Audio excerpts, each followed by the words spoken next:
മുഖ്യമന്ത്രിക്ക് കൊണ്ടുപോയ ഒരു പരാതി ഇട്ടത് കൊടുത്തതെന്നറിയാം, എന്റെ അക്കൗണ്ട് ഹാക്കായെന്ന്. മുഖ്യമന്ത്രിയോട് ഞാൻ പറയാണ്, ആ പരാതിയിന്മേൽ അന്വേഷണം നടത്തണം. മുഖ്യമന്ത്രി അവൾ തന്ന പരാതിയിന്മേൽ അന്വേഷണം നടത്തണം. അപ്പോഴാണ് പ്രോക്സി അഡ്രസ്സൊക്കെ വെച്ചിട്ട് ഇവള് തന്നെയാണ് അതിന്റെ കാരണക്കാരി എന്ന് മനസ്സിലാവുന്നത്. കാരണം ഇവളുടെ അക്കൗണ്ടിൽ ഇടയ്ക്കിടയ്ക്ക് ഓരോ പോസ്റ്ററുമായിട്ട് വരുമല്ലോ. ഇതെല്ലാം റസൂൽ പൂക്കുട്ടിയായിട്ട് പ്രശ്നം ഉണ്ടാകുന്ന സമയത്ത് അയാളെ പേടിപ്പിക്കാൻ വേണ്ടിയിട്ടാ, അല്ലെങ്കിൽ അയാളെ കയ്യിൽ നിന്ന് പണം അടിച്ചു മാറ്റാൻ വേണ്ടിയിട്ടാ. ഇയാൾ ഇത് പേടിച്ചിട്ട് എന്ത് ചെയ്യും, കുറച്ച് കഴിയുമ്പോഴത്തേക്ക് ഇവൾ ഈ സാധനം ഡിലീറ്റ് ചെയ്യും. എന്നിട്ട് നേരെ വന്നിട്ട് അടുത്ത നാടകം.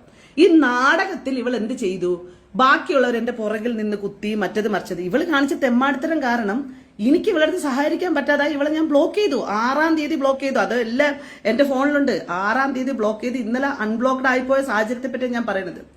ഒരിക്കൽ പോലും ഇതാക്കില്ല. അതിനെക്കാട്ടിലും പ്രധാനപ്പെട്ട ഒരു കാര്യം ഞാൻ പറയട്ടെ.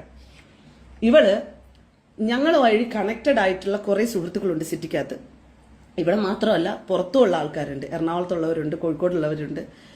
എന്റെ സുഹൃത്തുക്കളെ മുഴുവനും വിളിച്ചിട്ട് ഹെൽപ്പ് ചോദിക്കുക. എത്ര നാണമുണ്ട് ഇവക്ക്, ഉളുപ്പുണ്ടോ ഇവക്ക്? കാരണം ഒരു മനുഷ്യനും ഇവളെ സപ്പോർട്ട് ചെയ്യുന്നില്ല. ശരിക്കും ഒരു മനുഷ്യനും സപ്പോർട്ട് ചെയ്യുന്നില്ല ഗൈസ്.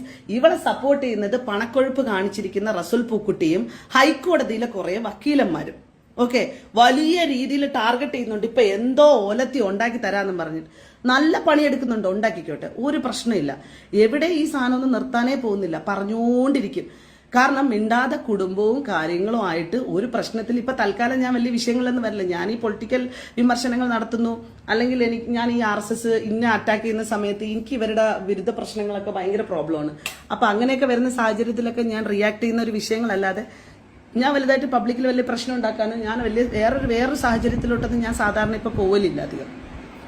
ഇങ്ങനെ ഇരുന്ന സമയത്താണ് എനിക്ക് തോന്നുന്നു നമ്മൾ ലാസ്റ്റ്, നിങ്ങൾക്ക് എല്ലാവർക്കും അറിയാമായിരിക്കും, സൈബർ അടുത്ത് വലിയ രീതിയിൽ സ്ത്രീകളെ അധിക്ഷേപിച്ച ഒരാൾക്കെതിരെ നമ്മൾ ഒരു സമരം നടത്തിയത്, കരിയോലൊഴിച്ച സമരം നടത്തിയതിന് ശേഷം എനിക്ക് തോന്നുന്നു എൻ്റെ ലൈഫിൽ വരുന്ന വലിയൊരു സ്ട്രഗിളിങ് ടൈമാണ്.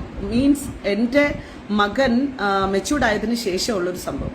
അപ്പൊ അവനെ ബാധിച്ചിരിക്കുന്ന സാധനം ഷഫീന ഇട്ടിരിക്കുന്ന ഒരു വീഡിയോയും മറ്റുമാണ്. അപ്പം അതിന്റെ പേരിലുള്ള സാധനങ്ങൾ ഞാൻ കൃത്യമായിട്ട് എനിക്ക് കോടതിയിൽ മൂവ് ചെയ്യാനുള്ളൊരു പ്രൂഫാണ് ആ സാധനം. അതുകൊണ്ടിട്ട് എന്നെ സംബന്ധിച്ചിടത്തോളം എനിക്കതൊരു മാറ്ററേ അല്ല. കാരണം ഇവരിൽ നിന്ന് ഇതിനെക്കാട്ടിലും വലുത് അനുഭവിച്ചിട്ടാണല്ലോ ഇവർ വർഷങ്ങൾക്ക് ശേഷം ഇത് പറയുന്നത്. അപ്പൊ എനിക്ക് നല്ല രീതിയിൽ ഫണ്ണി ആയിട്ട് തോന്നുന്നുണ്ട്, ഞാൻ ചിരിക്കുന്നുണ്ട്. പക്ഷെ കോടതിയിൽ പ്രൂഫായിട്ട് എനിക്ക് വളരെ കൃത്യമായിട്ടുള്ള എവിഡൻസ് സാധനം തന്നു. അത് ഷഫീന ബേബിക്ക് താങ്ക്സ് ഉണ്ട്. പക്ഷെ ഷഫീന ബേബി നടത്തുന്ന ഈ സമൂഹത്തിൽ നടത്തുന്ന ഈ ആക്രമണത്തിനൊക്കെ അത് ദിയാസനെ തന്നെ വരും. അത് ഞാൻ ഇപ്പോഴും പറയാണ്. എനിക്ക് എന്ത് തരം കേസ് വന്നെന്ന് പറഞ്ഞാലും എനിക്കതിൽ പ്രശ്നമില്ല. ഞാൻ അത്രയും ധൈര്യമുള്ള പെണ്ണ് തന്നെയാണ്. ഞാൻ ഇപ്പോഴും ഒറ്റയ്ക്ക് തന്നെയാണ് ജീവിക്കുന്നത്. എനിക്ക് ഒരു തരത്തിലുള്ള പ്രശ്നവും ഇല്ല. മനസ്സിലായില്ലേ? ഞാൻ വളരെ കൃത്യമായിട്ട് തന്നെയാണ് എൻ്റെ ജീവിത രീതികൾ കൊണ്ടുപോകുന്നത്. നമ്മൾ എവിടെയെങ്കിലും പ്രശ്നം ഉണ്ടായി എന്ന് പറയുമ്പോൾ മാത്രമാണ് നമ്മളാകെ ഇതായി പോകുന്നത്. സൂയിസൈഡിന് ശ്രമിച്ച സമയത്ത് ഒരു വട്ടമെങ്കിലും പോവാതിരുന്ന് ഇവളങ്ങ് ചത്തുപോയാൽ മതിയായിരുന്നു. ഞാൻ ഇന്ന് ആഗ്രഹിക്കുന്നതാണ് സജന നൂറിന്റെ അവസ്ഥയിൽ ഈ പറഞ്ഞ റസൂൽ പൂക്കുട്ടി അവൾ അവിടെ നൂറ് വയ്യ നൂറിന്റെ അടുത്ത് പോയി എന്നിട്ട് അവിടെ നിന്ന് പറഞ്ഞു വിടോ, തിരിച്ച് വീട്ടിൽ വിടൂല, അവിടെ തന്നെ കൂടെ ഇരിക്കണേ. എനിക്ക് മറ്റേ ചെലവിനെന്നാണ് ഇരുത്തി വെച്ചിരിക്കുന്നത്, നായിന്റെ മോൻ. മനസ്സിലായില്ലേ?